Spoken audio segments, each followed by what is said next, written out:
The rhythmic scratching of charcoal continues, but the tempo slows, becoming heavy and deliberate. Suho's hand moves across the canvas, shading a dark corner of his sketch.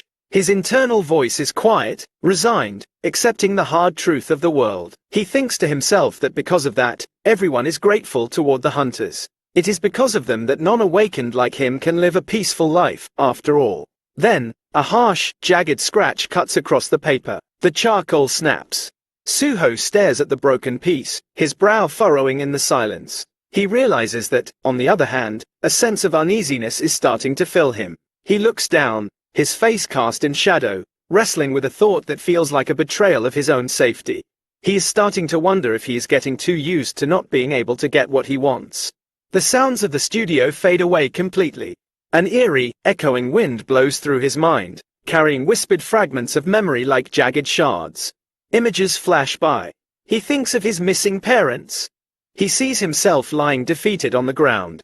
He reflects on the fact that his very survival relies entirely on others.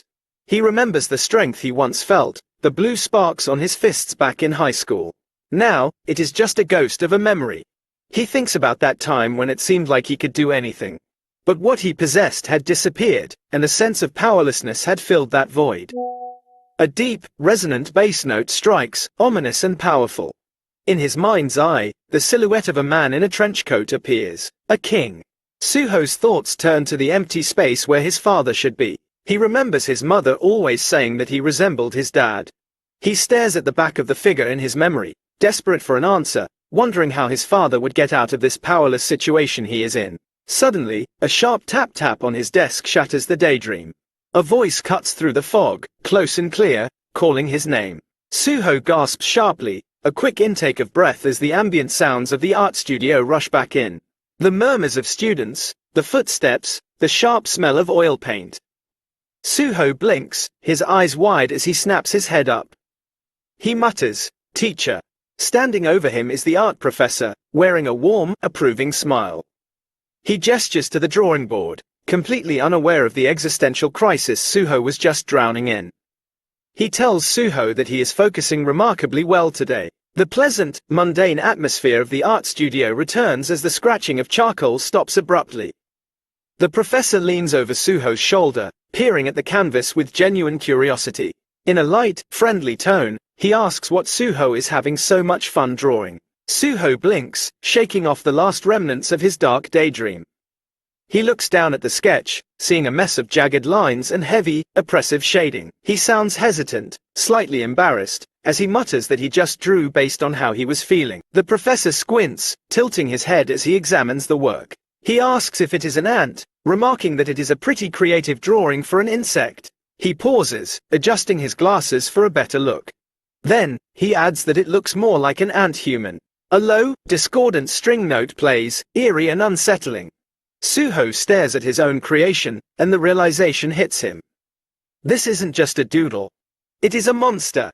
He has sketched a towering, jagged silhouette with deadly claws and the hunched stance of a predator. It looks less like art and more like a nightmare etched in charcoal. A cold drop of sweat slides down Suho's temple. He wonders to himself why he would draw such a terrifying thing. Suddenly, a violent whoosh of air cuts the scene as a magical barrier fluctuates. We are back outside, thrust into the noise of the crowd. Excited shouting erupts as people realize the hunters are coming out. The blue vortex swirls, and from the blinding light, silhouettes begin to emerge. There is the sound of heavy, rhythmic footsteps, metal boots clanking hard against the pavement. The crowd erupts into a roar of cheers. The tension that had been strangling the campus evaporates instantly.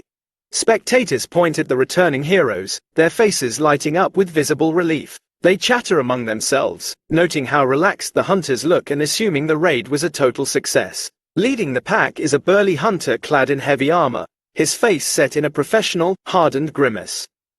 An official from the association rushes forward to meet him, a bright, eager smile plastered on his face. He greets him warmly, telling Hunter Kim he did great work. Hunter Kim stops, looking down at the official. He doesn't return the smile. His voice is serious and clipped as he confirms they have successfully completed the dungeon raid. He pauses, his eyes darkening slightly, hinting that the mission wasn't nearly as simple as the cheering crowd believes. He adds that they have information that needs to be reported to the association immediately. The triumphant mood dampens immediately. The ambient cheers fade into a tense, low-frequency drone that hums with a sense of impending disaster. Hunter Kim leans in toward the official, his voice dropping to a grave whisper to ensure the nearby students can't overhear. In a serious, troubled tone, he admits that they ran into a new type of monster. A sharp, distorted screech cuts through the air, the sound of a memory surfacing violently.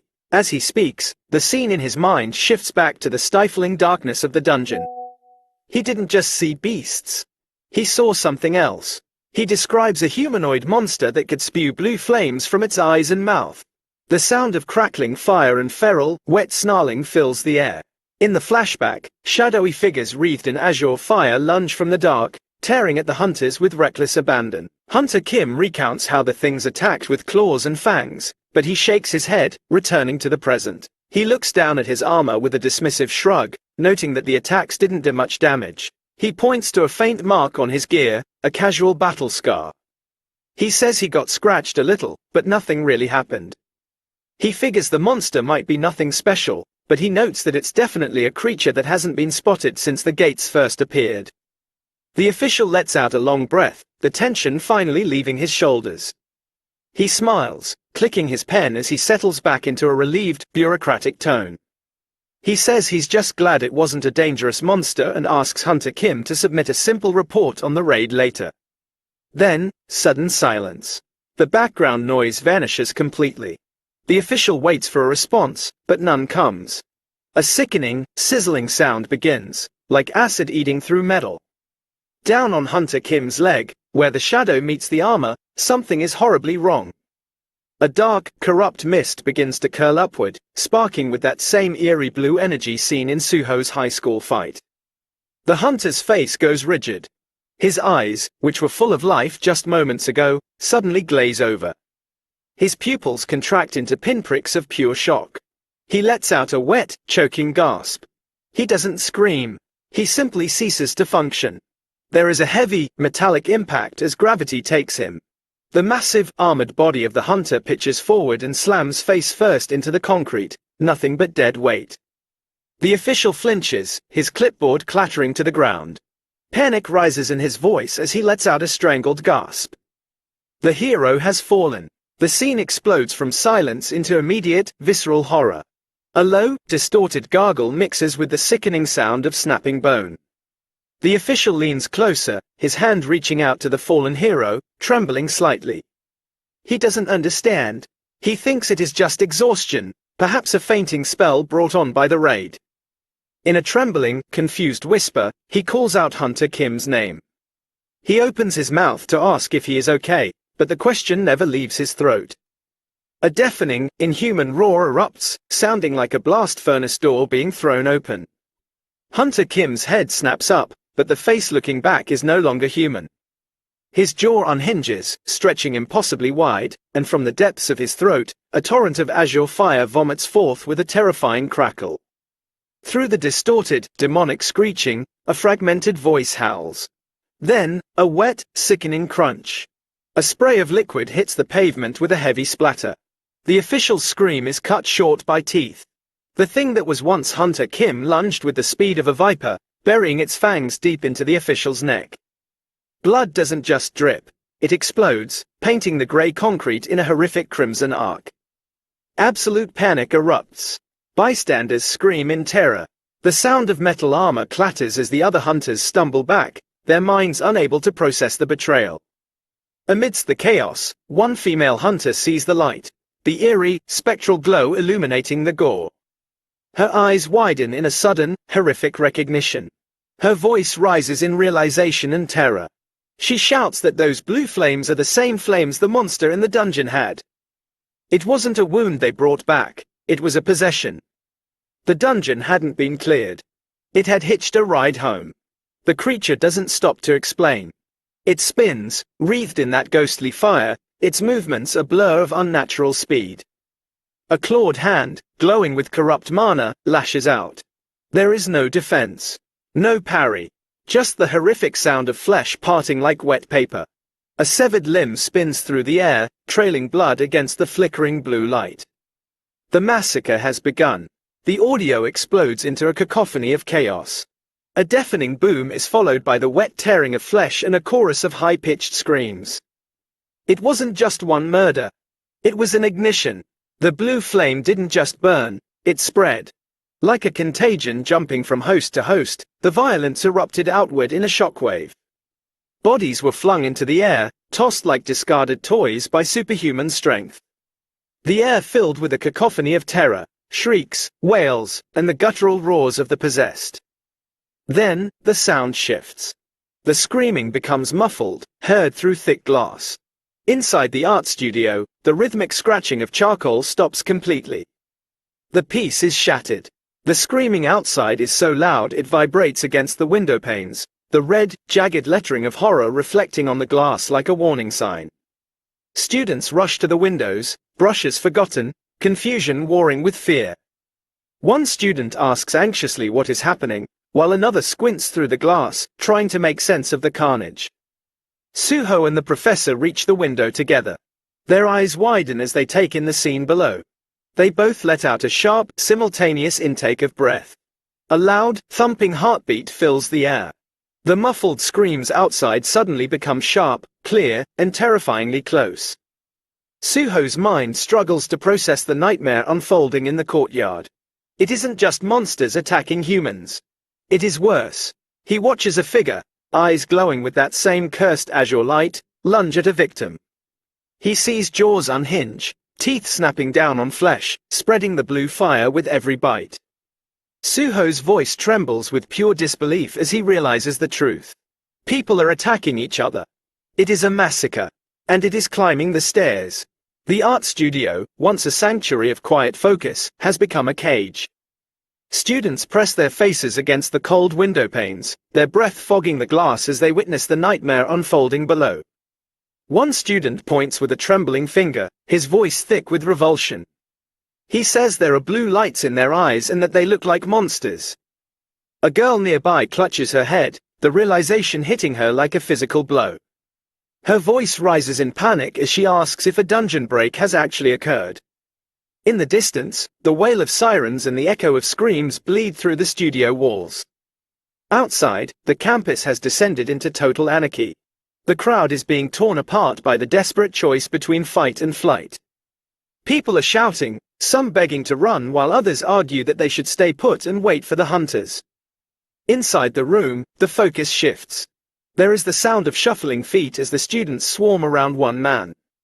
Desperation always needs a savior, and they turn to the only adult in the room, the only one they think has the power to save them. They plead with him, some almost sobbing, calling out to Instructor Im. They remind him that he is an awakened and beg him to do something.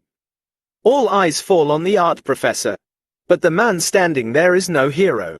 He is deathly pale, sweating profusely, his hands shaking as he backs away from the very students who are looking to him for protection. His voice cracks, sounding pathetic and small, as he reminds them that he is only an E rank. The hope in the room dies instantly. E rank. He is barely stronger than a civilian. In the face of this slaughter, he is just meat like the rest of them. Then, a low, sharp bass drop hits. Suho's head snaps toward the window. While the class is busy begging for their lives, Suho feels something. A presence. It is fast. It is rising. Suho lets out a sharp, questioning inhale. There is a violent rush of wind. A sudden whoosh followed by the heavy, wet slap of boots hitting concrete. On the balcony just outside, a shadow lands. It is crouched like a predator, blue smoke curling off its shoulders. It has climbed the entire building in a single, impossible bound. Silence hangs for a split second. Then, a massive crash. The world explodes inward. Shards of glass spray across the studio like diamond rain as the peaceful classroom is breached. Through the swirling dust and debris, the possessed figure lunges, a blur of pure violence aimed straight at the heart of the room. A scream tears through the noise, a desperate command to run away. But it is already too late. The nightmare is inside. The audio becomes a wall of noise, a distorted, demonic screech overblowing the microphone, mixed with the sharp, violent crackle of magical fire. The thing that crashed into the room doesn't speak. It doesn't negotiate. It simply opens its jaws, and a torrent of azure hellfire erupts from its throat with an inhuman, guttural roar. The sound is physical. It slams into the students like a wave, finally shattering their paralysis. Sharp, terrified gasps fill the air as the room dissolves into pure pandemonium. Desks are flipped, easels splinter and shatter, and the atmosphere thickens with dust and the stinging smell of ozone. Through the chaos, a desperate, strained cry rings out, a final order to survive, telling everyone to run. Suho scrambles back, his breath coming in short, jagged bursts. He turns to flee, his survival instinct screaming louder than any monster. But the escape isn't clean. There is a soft thud and a whimper behind him. A female student has collapsed among the debris. She claws at the floor, trying to pull herself up, but her body refuses to obey. She sobs, her voice trembling with pure helplessness, crying out that her legs have given way. The sound of a heartbeat slows down. Thump. Thump. Isolating the moment in time. Suho stops. He looks back. He sees her terror. He sees the monster rising in the blue smoke directly behind her. For a split second, he hesitates. Sweat pours down his face, his eyes darting between the girl and the door. High-pitched ringing fills his ears as his mind screams that he can't fight that thing. He can't save her. The heartbeat stops. It's replaced by the sharp squeak of sneakers on tile. He makes his choice. Suho doesn't reach for her hand. He grits his teeth, turns his back, and bolts for the exit. He shouts back, his voice desperate and defensive, telling her he'll go get the hunters. It is a promise. It is an excuse. It is the only thing he has to offer. As the door slams open, the girl reaches out toward his retreating back, her fingers grasping at empty air. Her weak, pleading whisper for help fades into the distance as he runs. The sound of sneakers squeaks violently against the linoleum, punctuating Suho's harsh, ragged breathing. Huff, huff, huff. Suho runs, but he can't outrun the guilt. It chases him down the hallway, heavier than any monster. Every step away from that room feels like a betrayal. His mind is a storm of self-loathing. He curses himself, thinking that telling her he'd get hunters was basically the same as asking her to die. He grits his teeth so hard his jaw aches. The excuse of getting help tastes like ash in his mouth. He knows the truth. He is running away. But another part of him screams back, insisting there is nothing a non-awakened like him can do. A sharp, dissonant string screech echoes his internal frustration. He squeezes his eyes shut as he runs, cursing his own biology. He curses a world that decided who gets to be a hero and who is forced to be a victim. Darn non-awakened, he thinks. But self-pity won't save her. He forces his eyes open, his mind scrambling for a solution, any solution other than this cowardly retreat. He tells himself that even if he blames his powerlessness, nothing will change. He tells himself, Sung Suho, you need to find something you can do. The sounds of his running fade into a deep, echoing reverb as a purple, ethereal hum rises. In the chaos of his mind, that silhouette returns. The towering, impossible figure of his father. The standard against which he measures his entire existence. He wonders, if his dad were here, what would he do? Then, a sudden snap. The memory is cut short. We are back in the art studio. There is a terrifying silence, broken only by a single, heavy, wet footstep. Tok. The monster hadn't chased Suho. It had found easier prey. In the corner of the ruined room, the female student huddles against a bookshelf. The shadow of the possessed hunter looms over her, blocking out the light. Blue smoke curls from its armor, choking the air. The girl lets out a high-pitched, strangled squeak of pure terror. She can't move. Her body has betrayed her, trembling so violently that her teeth chatter against each other. She looks up, tears streaming down her face, staring directly into the face of death. There is no help coming. There are no heroes in this room. Just a monster and a meal. The audio spikes to maximum intensity. The screeching of the monster and the girl's scream overlap into a single, terrifying chord of pure dread. The blue fire descends. The girl squeezes her eyes shut, her scream tearing from her throat as the monster lunges for the kill. Her voice peaks in a high-pitched shriek of absolute terror. The creature's jaws open wide, ready to snap shut and finish the hunt. But death doesn't land. There is a sharp, heavy whoosh, the sound of a massive object cutting through the air with lethal intent. From the doorway, a shadow has returned. Suho hadn't run to escape, he had run to reload. He bursts back into the room, his body twisting with torque, gripping a heavy red steel cylinder in both hands. With a grunt of maximum exertion, he swings. A deafening, metallic clang rings out, sounding like a massive bell being struck by a sledgehammer. The fire extinguisher connects squarely with the monster's face. The force of the blow is tremendous. The creature's head snaps back violently, a spray of blue saliva and dark blood mixing in the air. The beast staggers, its momentum completely shattered by the crude, heavy weapon. Suho stands there, the dented extinguisher vibrating in his hands. His chest heaves, and sweat drips into his eyes, stinging and sharp. He is not a hunter. He has no mana. He has no skills. But as he looks down at the staggering monster, a fire lights up in his own eyes, a determination inherited from a bloodline he is only beginning to understand. He thinks to himself with fierce, resounding conviction that if his dad were here, he would fight. Suddenly, a glitchy, digital static sound rises abruptly, signaling a violent shift in the fabric of reality. The air around Suho begins to warp, humming with a power that shouldn't exist.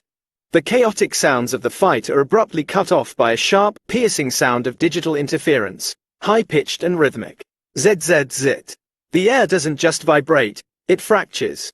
White, jagged lines tear through the darkness like lightning made of code, accompanied by the sound of reality itself glitching out of existence. The dust, the blood, and the staggering monster all fade into the background, replaced by a sudden, artificial clarity. A distinct, resonant chime rings out, ping, clear and crisp, echoing with a supernatural reverb. In the void before Suho's eyes, a holographic window materializes. It hovers in the air, translucent and glowing with an eerie, golden-green light. A new voice enters the audio landscape. It is cold, mechanical, yet undeniably powerful. It is the voice of the system. Alert. Suho stares, his breath caught in his throat, as words begin to scroll across the floating screen, etching themselves into his destiny. The words appear one by one. You have met all of the requirements to complete the secret quest. The world seems to hold its breath for the final line. Courage of the weak. This concludes Chapter 1.